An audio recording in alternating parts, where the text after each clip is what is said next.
Magandang araw po sa inyo lahat mga kabansa. Kayo po ay nasa Iparas kay Paras. At ito ay yung lingkod at paglinawan na nagbubungad ng pagbati ng ating pang-secretary. Magandang hapon po, Paring Ado. Magandang hapon naman sa ating mga kababayan. Lalo na po yung pumunta sa presinto, bumoto, at talagang nakikiramay.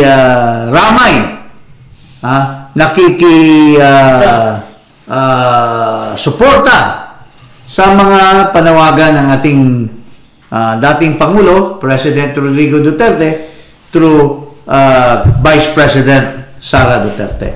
At ito po, ang resulta, 5 na mga inendorsa ni PRRD at inendorsa din ni Vice President Sara Duterte ang nagwagi sa senatorial election. Ito dito si Bongo, number 1, number 3 si Bato de la Rosa, number 8 si Dante Marcoleta, number 9 yata si Camille Villar, at number 12 si Amy Marcos.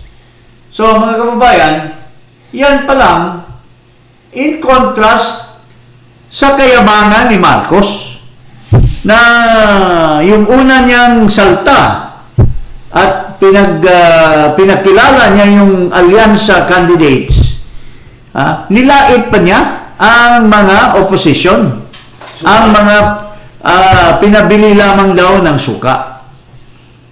At sinasabi niya na bawat isang kandidato ay may kakayahan. Iniisa-isa niya na itong mga kandidato na ito ay magagaling. Karapat-dapat na either ibalik sa Senado or yung mga baguhan pwedeng iboto bilang mga senador. Pero look what happened. The Filipino people has defied what Marcos was asking them to vote for. Lilima lamang ang pinili ng taong bayan para mabigyan ng or mapagbigyan si Marcos. 7 were ousted by the Filipino people to be part of the winning senatorial candidates. Okay. So, Paring Ado, anong masasabi mo before we proceed with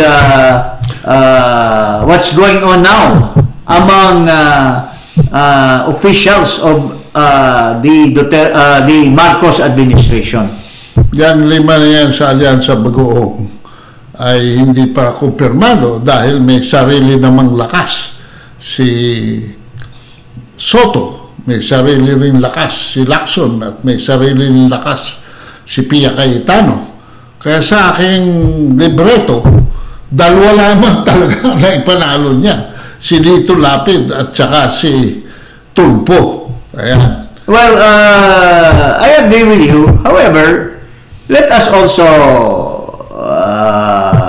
do not forget the fact na kaya kung Lacson and Soto may have been out of the alyansa, they on their own they're influential, they're powerful, they're popular, but malaking bagay na tinulak din sila ng Malacanang because of its resources.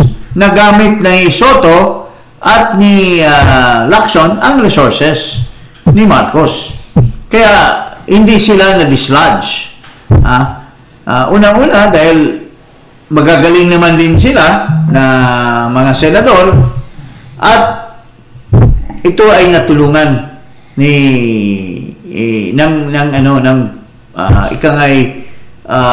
machinery ng gobyerno. Pero in spite of that partner, nag-work ba yung machinery ng gobyerno? Nag-work as far as Soto and kasi kung hindi nag-work, baka pati sila na tanggal din doon sa Magic 12. So in a way, it worked for them. Dahil nakapagpasyal sila, nakapag-campaign sila through the resources, through the under the auspices of the local government officials na kaparte ng Marcos administration. Anyway, mga kababayan, in spite of this, nagkakaroon ng incrimination ngayon ang ating campaign manager, ang campaign manager ng alyansa. At may mga sinasabi siya na ito daw ang responsible. Hindi siya ang responsible bilang campaign manager kasi in-depth na yung ikangay pabigat ng kandidatura ng mga alyansa senatorial candidates. So, he is now saying that there are certain individuals who caused the downfall of the 7 candidates who did not make it. Ito, pakinggan natin si Toby Chanko at dito natin hihimayin kung ano ang parang where's Toby Chanko is coming from sa mga sinasabi niya rito. So, ito po ang sinasabi ni Toby Chanko nung tinanong siya ng mainstream media. Ito po, pakinggan natin. Nag-file ng impeachment, no? Alam nyo, bago pa lang simula ang surveys, ang eleksyon, nagpapasurvey na kami, di ba? From November, December, nagpapasurvey na kami. So, natatrack talaga namin yung Mindanao. And as soon as na-file yung impeachment, which I will make it clear, hindi ako pabor, hindi ako pumirma, sa tingin ko, hindi dapat tinuloy. Nakita ko na, pinakita ko na sa amin lahat na nagsosolidify yung Mindanao. Okay? Ibig sabihin, talagang ang boto nila doon, kung dati nakakakuha yung mga kandidato namin ng boto doon kasi ang basihan nila sa pagpili ng kandidato ay kung sino yung kursonada nila, naiba yung pagpili nila ng kandidato doon. Ang pagpili nila ng kandidato doon ay kung sino po yung hindi boboto sa impeachment. So nag-solidify yung Mindanao. Noon pa lang nakita na. So yun, talagang yun, self-inflicted yun eh. Hindi dapat nangyari yun eh. Diba? Okay. So, hindi i-file yung impeachment. Bakit ba pinilit-pilit yung impeachment na sinabi ko naman sa kanila, wala naman mangyayari dyan dahil June 2 pa yan tatalakayin ng Senate. So ganun nga yung nangyari, di ba? Pero pinilit nila yung impeachment. So bakit nila isisisi sa akin yung isang bagay na sila naman ang gumawa? Alam ko naman kung sinong naninisi nito sa akin eh. Di yung mga gumawa ng impeachment, di ba? Para meron silang, hindi sila naman ang masisi. So doon nagsimula yan. Okay. Sabi ni Tanco, Romualdez, huwag kang magsisisi sa akin. Dahil ikaw ang responsable, Romualdez, Speaker Romualdez, ikaw ang responsable sa pagkatalo ng mga senador ng alyansa. Dahil ikaw ang mapilit na tinulak mo ang impeachment. Klarong-klaro yan, partner, sa sinasabi ni Toby Chanko. Huwag kang magbitiw ng salita laban sa akin na ako ay may responsibility. Ikaw ang may responsibility dahil bago pa kayo nagkampanya, nag-consolidate na ang mga botante sa Mindanao dahil ayaw nila ang impeachment ni Sara dahil si Sara ay mahal na mahal ng mga Mindanaoans. So, yun po. Pero, ito po, hindi lamang si Speaker Romualdez ang ibiblame mo, kung hindi itong bangag na Pangulo. Kasi, naglalaro sa taong bayan. Ito yung mga pinagsasabi nitong bangag na Pangulo na ito. Nung una, sinasabi niya, impeachment does not do any good to the country. Pakinggan natin nga itong kumag na bangag na Pangulo. O ito, pakinggan natin. Well, it was actually private communication but na-leak na, yes. Because that's really my opinion. This is not important. This does not make any difference to even one single Filipino life. So why waste time on it? What will happen to if somebody files an impeachment? It will tie down the House, it will tie down the Senate, it will just take up all the time, and for what? For nothing. For nothing. None of this will help improve a single Filipino life. As far as I'm concerned, it's a storm in a teacup. So, yan. Sinasabi niya na walang katuturan yung impeachment. Does not bring any good to any Filipino. It's a storm in the teacup. Pero tingnan mo, ha? Siya ang Pangulo, siyang may responsibilidad at may poder na maglagay ng isang Pangulo ng House of Representatives. Pero look at the weakness of this kumag na tao na ito. Look at his weakness. Ha? Siya ang may hawak ng Kongreso dahil lahat ng mga magiging speaker ay walang magiging speaker kung walang basbas ng Pangulo. Pero look at what happened. Pinayagan pa niya na magtuloy ang impeachment. He could have stopped it from the beginning until the speaker, nagsalita na ako. Nagrally na yung iglesia, ayaw nila. Huwag mo akong ipapahiya, Mr. Speaker. Kasi ayaw ko na ang impeachment. Sinabi ko na. Pero look at this kumag na Pangulo. Anong sinasabi niya sa susunod na nangyari? Ito yung sinasabi niya. Naghugas siya ng kamay. Ha? O, ito, pakinggan natin. Naghugas ng kamay. Kayo po, wala po ba kayong plano bilang Pangulo ng ating bansa para pakiusapan na sila na huwag nang ituloy yung impeachment dahil baka makaabala nga naman po sa trabaho ng ating gobyerno at syempre sa buhay at pamumuhay ng ating mga kababayan? The Senate has no choice. The House has no choice. They have to do this now. Once the impeachment complaint was filed, tumakbo na ang proseso. Tingnan mo, napakakumag talagang walang, ano ba yung sinasabi natin, walang katawan, yung dikya? He's a jellyfish, my dear friends. Wala siyang paninindigan. Sinasabi niya, the impeachment will not do anything to the country. It is not good for the economy. And yet, tinuloy pa rin. At sabi niya, wala siyang magawa because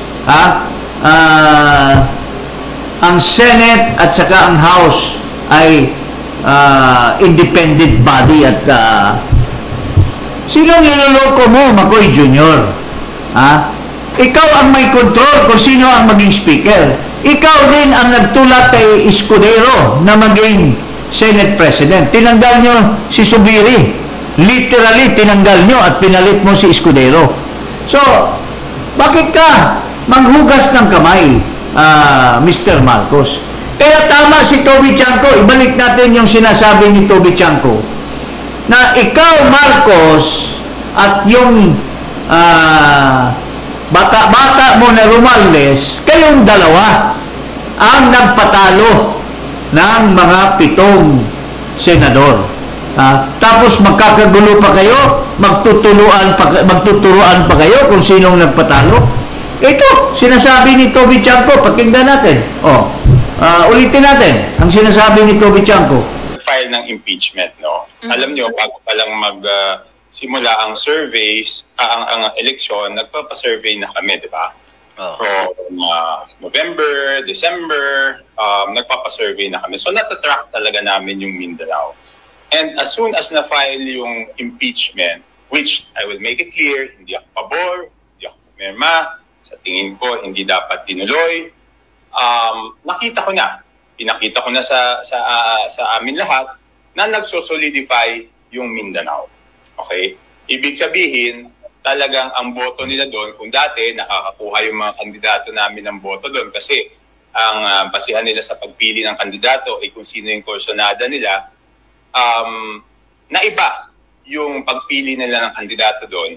Ang pagpili nila ng kandidato doon ay kung sino po yung hindi boboto sa impeachment. So nag-solidify yung Mindanao. Noon pa lang nakita na. So yun, talagang yun, self-inflicted yun eh. Hindi dapat nangyari yun eh. Diba? Okay. Pwede pa hindi i-file yung impeachment. Bakit ba pinilit-pilit yung impeachment na sinabi ko naman sa kanila, wala naman mangyayari dyan dahil June 2 pa yan tatalakayin ng Senate. So, ganun nga yung nangyari, di ba? Pero pinilit nila yung impeachment. So, bakit nila isisisi sa akin yung isang bagay na sila naman ang gumawa? Alam ko naman kung sinong naninisi nito sa akin eh. Di yung mga gumawa ng... Bakit mo, Romualdez Marcos, literally, sinasabi niya, bakit Romualdez Marcos isisisi nyo sa akin? Yung kayo ang gumawa ng... dahilan na matalo yung mga kandidato. Sasabi niya, tinutulak yung impeachment, hindi ako sumuporta, hindi ako bumoto, pinag-usapan namin, pero tinuloy pa rin yung impeachment. Kaya nagkakaroon ng consolidation ng mga botante sa Mindanao. Dahil sila ay pabor na pabor kay Sara Duterte. So, ngayon, anong implication nito, pare? Kasi, naalala mo, mayroong memorandum na lumabas. Dini-deny nila ito, pero maraming nagsasabi na itong memorandum, nagkaroon daw ng isang consultation with a survey company. Nandoon si Marcos, nandoon, favorite survey company yan ni Bongbong Marcos. Publicos ba yun? Hindi. Okta? O whatever. Basta mayroong inimbita nila, nandoon lahat ng mga official, at doon daw, nagsabi si John Vic Remulla na, paano tayo mananalo? May problema tayo dahil ang number one issue ay ang corruption. Corruption ng House of Representatives. At dapat daw tanggalin yung... Dapat palitan. Sinabi ni John Vic, dapat palitan yung Speaker of the House. Tapos mayroong nagsabi, pwede nating ipalit dyan si Toby Chanco. Ano ba? So ngayon, papunta tayo dyan sa issue.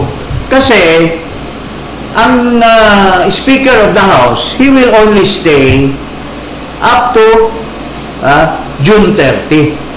After June 30, upon the assumption of the 20th Congress, magkakaroon ng eleksyon.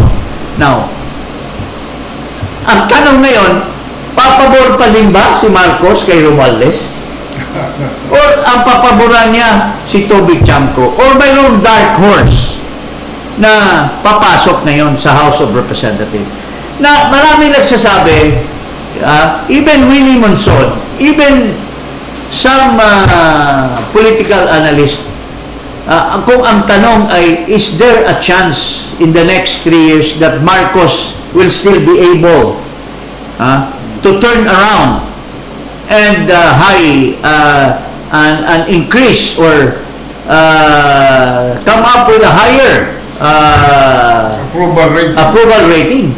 Marami nagsasabi, kaya pa.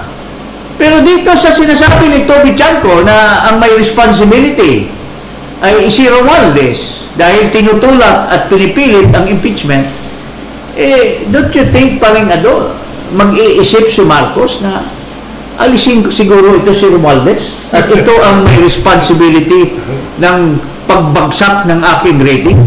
Is that a possibility? That's a possibility. Para sa akin may mga yung sine na Resident Evil. No. Maraming Resident Evils dyan sa pamilya. Pero sino ang pinaka-responsible and highest Resident Evil? Siyempre yung elected muna. Simula tayo daw. Pero sinasabi ni Chanco, mayroong responsible daw sa defeat ng alyansa. Kaya hindi naman siya yata nagdidesisyon sa bansang ito. sangayo kay Jaime Marcos, may ibang nagdidesisyon. Hindi. Hindi nga siya nagdidesisyon, pero siguro palagay ko dahil dito sa dipit at sa sampal sa mukha niya na hindi nanalo yung kanyang yung kanyang mga tinutulak ng kandidato, baka mag-isip naman siya. Hindi siya pwedeng maghugas ng kamay niya. Dahil bagsak na ang rating nila. In-impeach na nila si Sara Duterte. Lumabas na yung issue ng korupsyon sa Tangere pala yun. Tangere. Tangere. Anong ginawa ni Marcos? Kinintak pa si Duterte. Mga resident evil tatlong ulo ng monster na yan si Marcos, si Speaker Romualdez at si Lisa Araneta Marcos. Yan ang mga nagkukuntsaba dyan. So, kayo nagpatalo sa sarili ninyong ticket. In the light of a possible opponent for the Speaker, no other than Toby Chanco, dahil very clear si Chanco na mayroong responsible sa pagtulak ng impeachment kay Sara.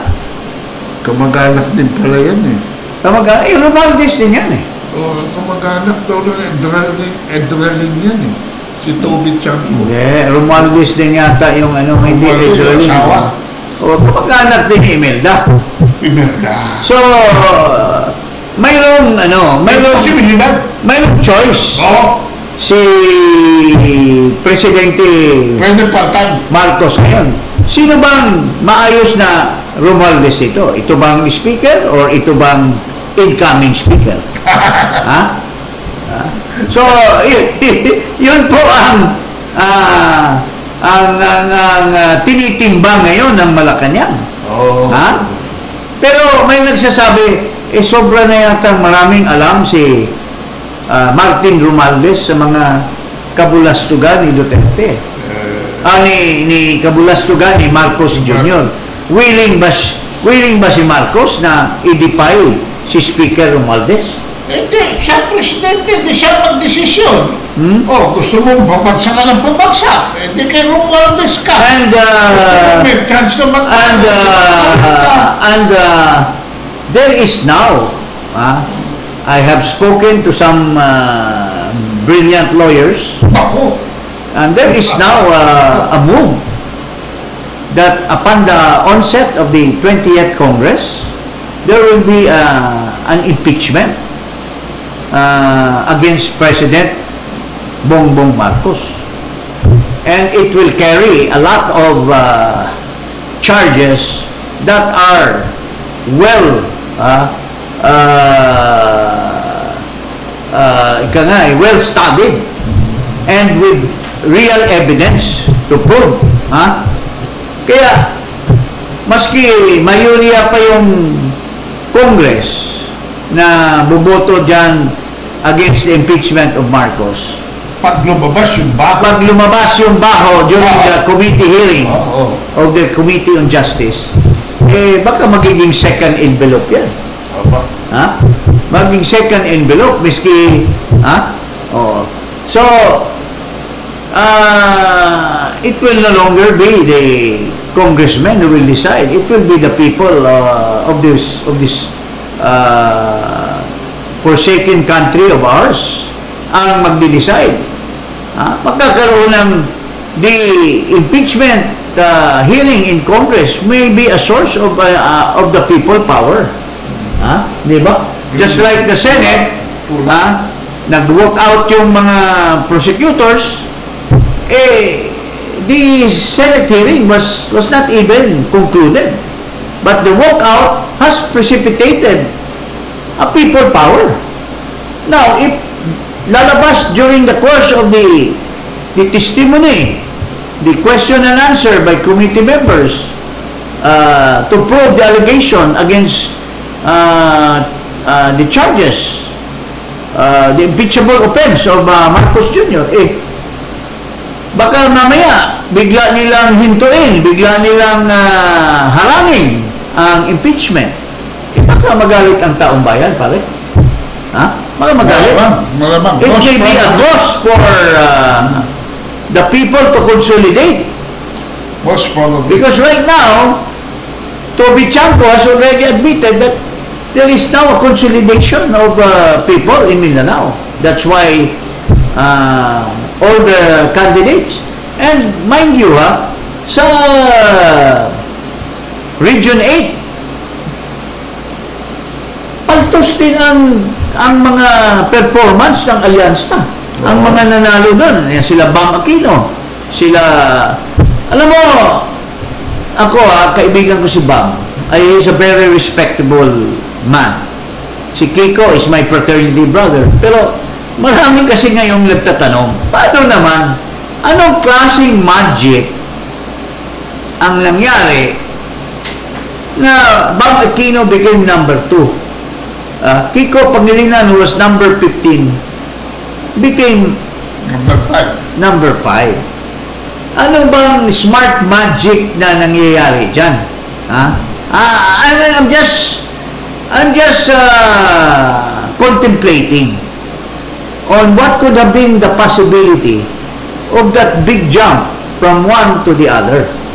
Kasi this is the first time in the history na yung Pulse Asia at saka SWS apakalayo ng kanilang survey. These are scientific. So, well, 5 milyong boto daw yung... why don't you elaborate what you're saying? You tell it to the public. Ito po, nasa public nito, reported. Why don't you emphasize that? So, kiniklaim ngayon ng grupo ni Eliseo Rio at saka ni Glenn Cho. Ang cheat vote sa eleksyon na ito, dagdag boto. Dagdag bawas. Dagdag bawas. No. Binawasan sina Bundok, binawasan sina Lambino, binawasan sina Kimbuloy at inilagay kay Bam Aquino at Kiko Pangilinan. Bakit hindi kaya okay, maganda yan sinasabi mo. Bakit hindi kaya binigay kay Binay, binigay kay Bong Revilla at binigay kay Pacquiao? Magiging obvious masyado. Hindi lang yun. Walang buwelo. Walang buwelo. Kasi kung ilagay nila na masyadong malaki ang lakas ng hatak ni Duterte, tapos mapapanalo yung marami, mau-obvious ang Comelec. Ako, secretary. Sandali, let me finish. Mau-obvious ang Comelec. So why not give it to these two who have already probably made a deal with Marcos? And who have an innate capacity to be within the 12 already. Kasi sinasabi nga nila na magkakaroon daw ng alliance ang Piklawan at ang Pulahan. Sabi ng mga magagaling na mag-isip, kailan pa ba hindi nag-alliance yan? Matagal na nag-alliance yan. Shake hands na si Robredo at saka si Hontiveros. Binibira na nga niya ng todo si Duterte, pero wala siyang sinasabi tungkol kay Marcos sa kabulastugan ni Marcos. So, matagal na yung alliance ng Piklawan at saka Pulahan. So, what can prevent Marcos to tell Comelec, pare, wag mo nang masyadong i-obvious. Ito na lang ng bago naming alyansa, itong dalawa. Kasama naman dyan sa grupo nila si De Lima, kasama naman dyan nilang grupo si Leni Robredo, kasama naman nilang grupo si Hontiveros.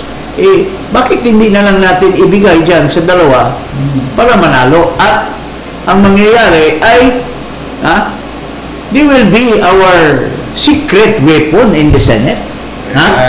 Rather than Pacquiao na wala namang ibubuga, hindi mabugado, Bong Revilla, sasayaw-sayaw lang naman. Tsaka Binay, wala namang Kayan. Dito natin ilagay sa dalawa. Total, may usapan na sila. Isn't that logical? Na to explain the fact that from end to end, from nothing to number 2, from nothing to number 5, it can be reasonable.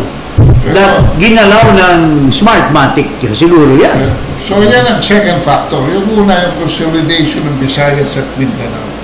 Pangalawa, ito. No. Alam mo ba, Secretary? Okay. Yung anak ni Mar Rojas, Oh. talo Oh. sa Region 6. Oh, can you imagine that? Ha? Talo. Hindi siguro ano si Maroa sa Comelec. Kasi ayaw na ng mga tao. Kasi dati, yung si Bautista, malapit na malapit kay Marojas. Pinailan nga nila para magkaparoon ng possibility si Marojas na manalo against Duterte. Pinadisqualify nila si Grace po. Yung law office ng kaibigan ko, yung Ilamparo, yun ang nagpa-disqualify kay Grace po. So, yun ang mga... So, these are the things that... realities of reality. So, marami po pong mangyayari ito. Kaya sinasabi nila, Bam Aquino, inano daw ng Iglesia ni Cristo. Kung may bata ang Iglesia ni Cristo, bakit si Bam Aquino ang pinaburan ng gusto ng Iglesia? Hindi dapat si Dante Barcoleta ang maging number 2. Kung talagang tinula kasi membro ng Iglesia yan. Why of all people, Bam Aquino? Pero ako, I'm just speculating. I'm just doing some hunch analyzing, because of course I cannot have any personal grudge or personal dislike for Bam Aquino. He's a very close, since the time of Ninoy. Kaibigan ko na yung tatay nito, si Paul Aquino. Kaibigan ko na yung mga Aquinos. I joined the EDSA Revolution because of Ninoy's death. So there's no personal thing against Bam Aquino. Ano naman, is my fraternity blood. Maayos din naman tao ito si Kiko Pangilinan. Pero wala tayong magawa kung ginamit sila ni Marcos to be their new spokesperson in the Senate. Dahil wala na silang pambato. Yung Tolentino kicked out. Sino pa bang pambato ng Marcos administration na naiwan? All they have left is this Senate President na wishy-washy. Ang ibig mo ba sabihin, may posibilidad na nadaya si Ben Tulfo? Number 13? No, Ben Tulfo could have, with your respect, Ben Tulfo could have won. Pero as you have said, as we have said, bakit ba ako, mga kababayan, na nag-file ng impeachment against the chairman of the COMELEC, Andres Bautista, together with Ferdy Topacio, right after the 2016 election? Why did I file? Because I discovered that si Andres Bautista, apart from binaboy niya yung asawa niya, involved siya sa pagdanon sa Smartmatic. And yet, Bautista was not able to bring Mar Rojas victory. Nabawasan si Binay, nabawasan si Grace Poe, nabawasan ang ibang kandidato, pero napakataas ng si Duterte nabawasan. Napakataas ng lead ni Duterte. Hindi talaga maabot. So, yun po ang larawan ng pangyayari. So, there's a big possibility na si Ben Tulfo, nagiging victim ng dagdag bawas. Sakripisyo. Totoo yan, mga kababayan. So, dapat Ben Tulfo ang magiging topic ng ilalabas mo dyan sa popular program mo ay kalampagin mo ang Smartmatic, kalampagin mo ang Comelec.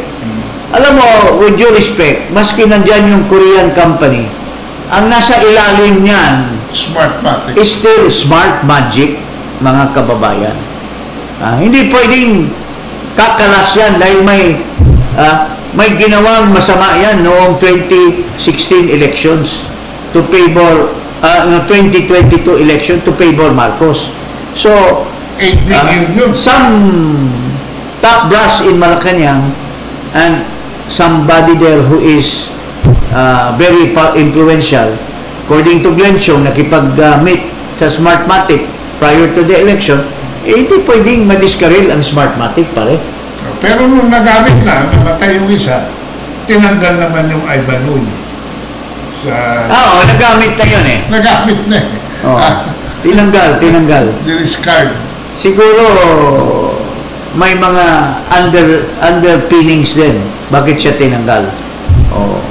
So ito po yung istorya natin. Okay. So medyo magandang mangyayari sa House of Representatives. Magulo. Because Magulo. whereas in 2022 walang kalaban si Martin Romualdez, baka may lalaban ngayon Expressway na pamilya ng Romualdez din. In the name of Toby Chanco. Baka si Toby Chanco mayroong magtutulak yan sa Malacanang na patakbuhin station. Nanalo si Toby sa Malabon, di ba? Nanalo yata. Congressman. Pwede. Pwede. Ngayon, yung kaibigan mo, Sino? si Vic Rodriguez. Oy! May sinabi si Bumi Tiglao. Uy, basahin natin yan. Basahin natin yan. We've been saying all along that Vic Rodriguez walang chance manalo. Unless gamitin din yung Smartmatic. Pero mukhang nilaglag siya ni Marcos. Hindi ginamit yung Smartmatic para matulak siya. Kaya kulela. Pero sinasabi namin na talagang itong Ibasco at Vic Rodriguez, talagang sila yung gumalaw at iniskatel, niyari nila yung maisog para hindi maging instrument or vehicle ni Duterte for people power. Election movement. Ginawa ng election platform kay Vic Rodriguez in the hope na manalo. Pero kulilat eh. So, yung mga sinasabi namin ni Ado from the beginning, nothing personal kay Vic Rodriguez. But somebody took the cudgels, and this is the guy who's a very, very respectable person in the mainstream media. The one who can write really, really good article. And this is the person by the name of Bumi Tiglao. Ito. Kaya mong basahin ito. Basahin mo. Okay. Ang sinasabi ni Bumi Tiglao tungkol dyan kay Vic Rodriguez. Hindi tayo nagkakamali sa mga sinasabi natin. At ito pala ay naisip din pala ni Vic Rodriguez, mga kababayan. Alright. Duterte candidate Vic Rodriguez would have been an excellent senator, but he seems not to have pulled his punches in terms of disclosing the dark secrets of the Marcoses. He would have known such things as he was one of the closest of the Marcos confidants, his spokesman and chief of staff in the 2022 presidential campaign. He was Marcos' executive secretary, but was booted out after only 2.5 months. He had told me it was the First Lady Lisa Araneta Marcos who prevailed over her husband to kick him out. Rodriguez even told me that, among others, Lisa was responsible for the appointment of the head of the Philippine Charity Sweepstakes Office, a rich agency from which a corrupt official can very easily siphon funds from, and several other critical posts. He disclosed that the First Lady was so powerful she got her husband to withdraw just after a night during an overseas trip. his appointment as Presidential Chief of Staff.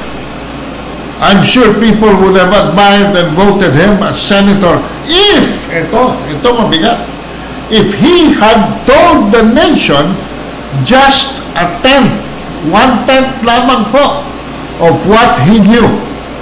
But he did not. Ayan ang problema. Mga kaibigan, sinasabi namin from the beginning, Mr. Vic Rodriguez, para maniwala kami na mga tunay na oposisyon, mga tunay na mga loyalista ni Duterte, bakit hindi mo aminin na in one of the occasions where you were with Marcos, he was using cocaine? Bakit hindi mo sabihin yan? Bakit mo pa idadaan sa, he should undertake hair follicle test? When in fact, you know what is the truth about Marcos. Ito yung sinasabi ngayon ni Bubit Tiglao, na maski man lang 1/10 of what you know about Marcos and binulat-lat mo sa publiko, pati kami ni Ado would have believed you. But wala kang ni-reveal ni isa. Ang tagal na. Bakit kaya? Kasi sinasabi ni Magno na yung pamilya mo ay humuhot-hot pa rin dyan sa pagkukuha ng mga sand. Buhangin. Mga buhangin. At kayo ang may monopoly, ang pamilya mo. Yung kapatid mo na may napangasawa na kontraktor, sila ay protected by the Marcos administration. So, how can this guy, Vic Rodriguez, really divulge anything in the inner sanctum of the Marcos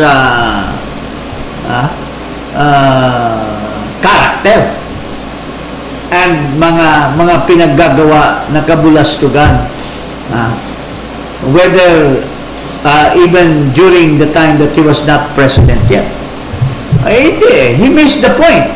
He missed the train. Sabi ni Bubit Tiglao. Pare, ano masasabi mo? Ang masasabi ko lang ay hindi ikaw talaga ang tunay na kingmaker. Dahil sarili mo, hindi mo maipwesto. Ang tunay na kingmaker si Sara Duterte. So don't grab credits. Makinig ka sa sound advice. Dahil kami si G is elected official, appointed official.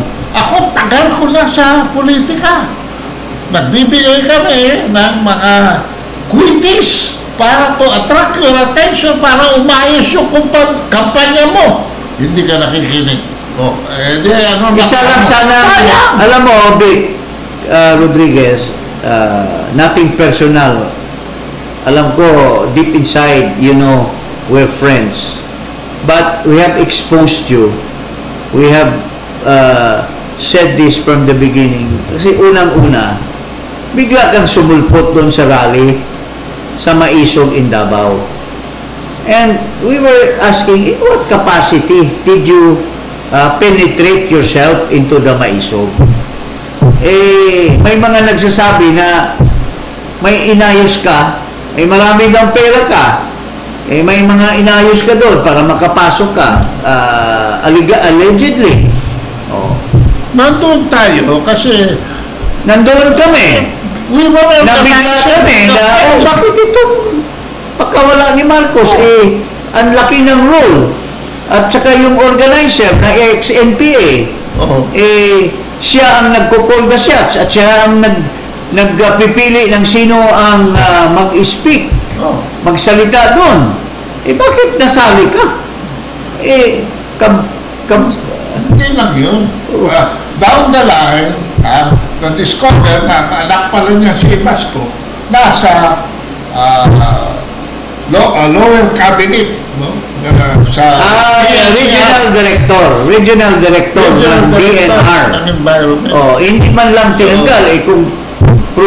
Kung pinagtatanggal ang mga appointed ni Duterte, bakit hindi tinatanggal itong anak ni Belacan? ni Basco. Lahat ng laban kay Marcos, ginugurgur. Oo. Pero si Basco, hindi ginugurgur. Kaya, dudang-duda ang taong bayan. Pangalawa, Tapos, yung Ibasco pa, at saka yung Pinpin, yung, yung organisasyon, yung pagbabago, yun ang nagtutulak kay Vic Rodriguez. Ilalong hindi mananalo kayo. Pinpin ni Sara Pin.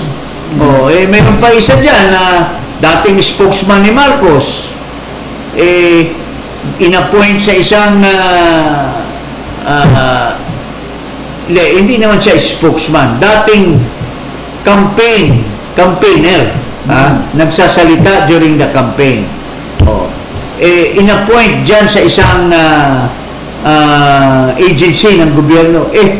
Sinipa at 2 buwan pa lang sinipa na dahil corrupt.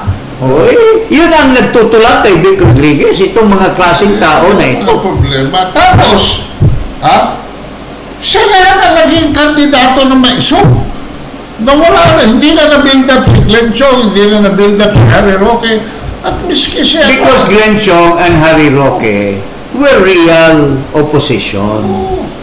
Tsaka yung si Sid Uwan. It comes from their heart to really fight against Marcos. But this Vic Rodriguez, he's an opportunist.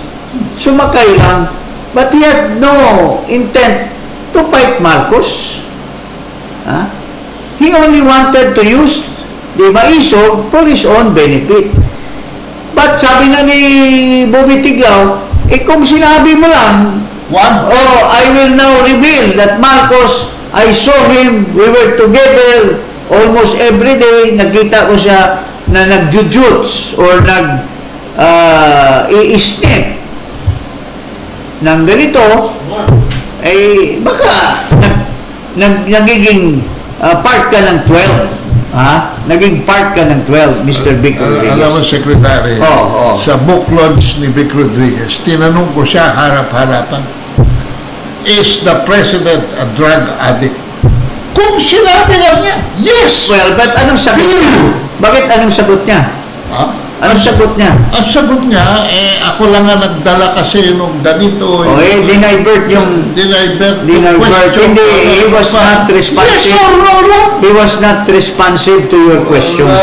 Kasi may intent talaga siya na sasakay lang without doing his work as a real opposition. And they could not have touched him because this is an election. Kung sabihin niya na drug addict si Presidente, hindi naman siya makukulong. It reminds us na may sinasabi na talagang kung hindi ka makatotohanan, hindi rin makatotohanan ang mga taong bayan para sa iyo. Pagkahatag mo ng sanggit na isang salop ang nawala. Okay. So, yun lang po, mga kababayan. Watch out for the development in the House of Representatives. Nako! Exciting. Exciting. Kasi baka may mag-challenge ngayon.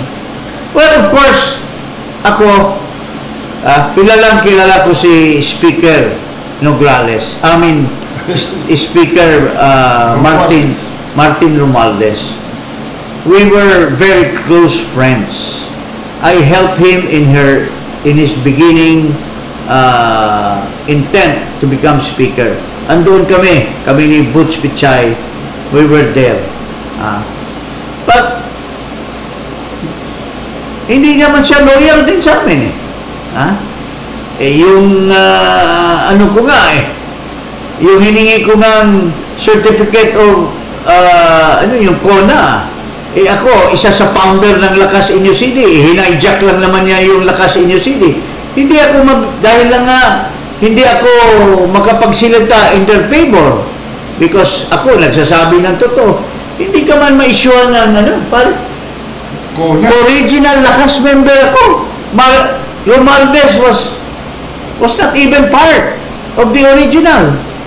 Sumakay lang siya nung si GMA was kampi, tapos naging Lakas, tapos sama siya ng sama kay GMA, sila ni Dong tapos hinijack niya yung Lakas Inyo CD. Tapos siya ngayon ang hari-hari because he has the resources. He can control the other members of Lakas. Tapos kagaya ko, original member, si Butch Vichay. Matagal na sa Lakas. Pero humingi lang ako ng certificate of nomination. Ginamit niya yung pamulitika.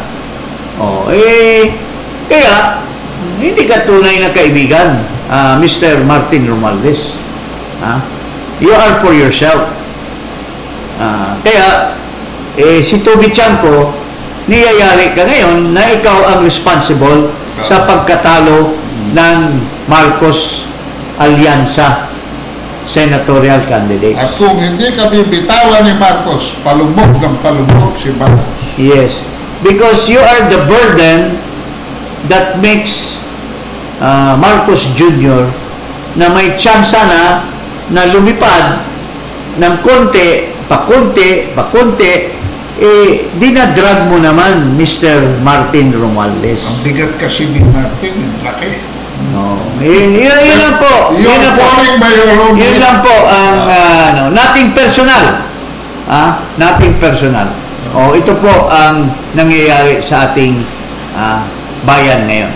Huwag kalimutan mag-subscribe dito sa Iparas kay Paras at i-click ang notification bell. Maraming salamat po.